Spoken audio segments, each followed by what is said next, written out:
ત્યારે મને એ 7/8 ત્યારે ખબર પડી કે આને 7/8 કહેવાય દાદા. ત્યારે આ 7/8 છે ને આ દાખલા છે ને આ છે. ઠીક છે. તો એ બધું પછી ત્યાંથી લઈને અહીંયા દીધું. જમીન મારા નામે ચડી ગઈ. એટલે હાઉસિંગ સોસાયટી પછી રહી નહીં વાત, કારણ કે સભ્યો હાલ્યા ગયા. પછી હવે મકાનો બને નહીં, લોન ભરે નહીં. જે 500,000 7,000 નક્કી થયું, પછી પ્લોટની કિંમત 7,000, જેના અત્યારે 7 લાખ તમે લ્યો છો.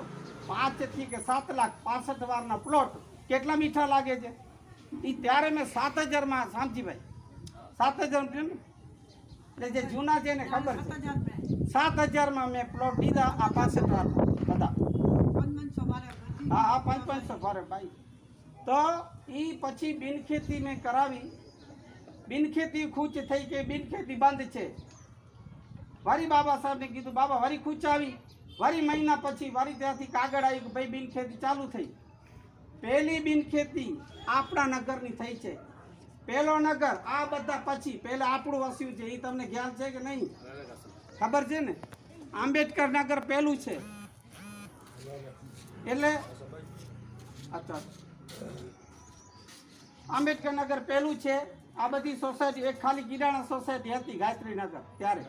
તો એ બધું બિનખેતી થયા પછી એના જે પ્લાન બન્યા, લેઆઉટ પ્લાન પંચાયતમાં બિનખેતી ભેગા મળ્યા. તો એ પ્લાન જીડીએમાં જ્યારે આવ્યું તો કે આ નહીં ચાલે. જોજો તમે, હું કેટલો એકલો જ હતો માણસ. આ ભેગા બાબા જ હતા, બીજો કોઈ રાજકારણી કે માનો દીકરો નહોતો. શામજીભાઈને ખબર છે, એકલો જ દોડ્યો છું. પછી મેં બિનખેતી કરાવી. જીડીએમાં ગયા કે કારણ જીડીએ લાગુ પડે ત્યારથી જીડીએમાં એ પ્લાન લઈ ગયા. તો જીડીએ પોતાની વારી કૂચ કરી કે ભાઈ અમે અમારો પ્લાન બનાવશું. આ તો ન હાલે, પંચાયતનું ગામડાનું છે, સિટીનું જોઈએ. વળી એમાં પાછો ફેરફાર કરે આ લોકો. હવે મેં એ નંબરોથી પ્લોટો પહેલે ફાઇલો દઈ દીધી હતી. પછી સુધારા કરે ને કામ, પ્લોટોની ફાઇલો એ નંબરથી દઈ દીધી. અને જે દસ્તાવેજ લખી એ સાહેબના હાથે અહીંયા દીધી છે, માપણી કરી. કાસમ એવું પાકું કોણ કરે કામ? મેં કરેલું છે. આ તો નવા છે ને ખબર પડે.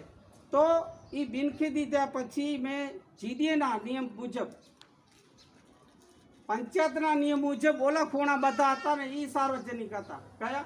ઓલા જે હમણાં ખૂણા નથી, નાના 38 નંબર 23 નંબર આ સોદમનું, એ બધા એ સાર્વજનિક હતા ઓમાં. હવે આ લોકો જીડીએવાળા બનાવે છે તો પ્લોટો તૂટતા હતા મારા. મેં કીધું, મેં ખુશ કરી, આ લોકો મારો પ્લાન નથી બેસાડો. મને ગામડામાંથી શહેરમાં આવું નથી. મારો પ્લાન બેસો. મારા ગરીબ માણસોને મેં